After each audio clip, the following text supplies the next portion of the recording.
The basic first step is taking gauze pad. Oh, look at that, you have some in front of you. So you can practice with your buddy next to you, just alternate in line.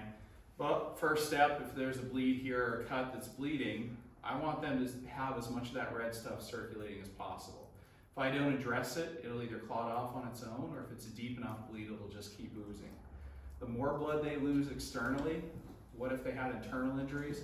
All we're doing is adding more. So the idea is what we want to do is put pressure on it, put this over with the gauze.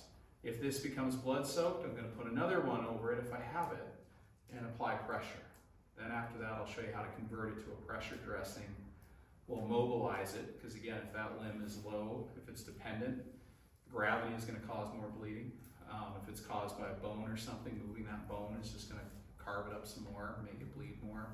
So ideally we'd splint it or secure it to the body. We'll go through some of that stuff here.